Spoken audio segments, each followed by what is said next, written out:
২০২৫ সালের জন্য রেকর্ড ৭০ কোটি টনের বেশি খাদ্যশস্য উৎপাদনের লক্ষ্যমাত্রা পূরণে চীনের প্রধান শস্য উৎপাদনকারী অঞ্চলগুলো একক জমি থেকে বেশি ফলনের দিকে জোর দিচ্ছে। নতুন মৌসুমে উত্তর পূর্ব চীনে বসন্তকালীন বীজ রোপণ প্রায় শেষ।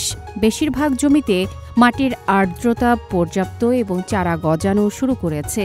এদিকে শীতকালীন গম উৎপাদনকারী অঞ্চলে ৪০% গম কাটা সম্পন্ন হয়েছে, যা গত বছরের তুলনায় দ্রুত গতিতে অগ্রসর হচ্ছে। চলতি বছরে প্রায় ১২ কোটি হেক্টর জমিতে শস্য উৎপাদনের লক্ষ্য নির্ধারণ করা হয়েছে। পাশাপাশি ২০২৫ সালের মধ্যে ৫৩ লাখ হেক্টর উচ্চমানের কৃষি জমি নির্মাণের পরিকল্পনাও রয়েছে চীন সরকারের।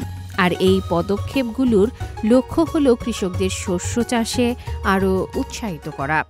আমরা বৃহৎ পরিসরে ফলন বৃদ্ধিকে এবছরের শস্য উৎপাদন নিশ্চিতে একটি গুরুত্বপূর্ণ কাজ ও প্রধান উদ্যোগ হিসেবে দেখছি। প্রথমবারের মতো আমরা ধানের ফলন বাড়াতে একটি ব্যাপক কর্মসূচি চালু করেছি এবং পূর্ণমাত্রায় বাস্তবায়নের জন্য কাউন্টির সংখ্যা ৭০২-এ উন্নীত করেছি।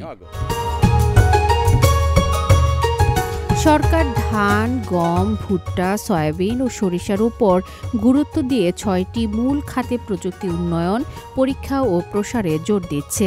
এর মাধ্যমে পুরো উৎপাদন প্রক্রিয়ায় শস্য ও তেল বীজের সর্বোচ্চ উৎপাদন সক্ষমতা অর্জনের লক্ষ্য নেওয়া হয়েছে।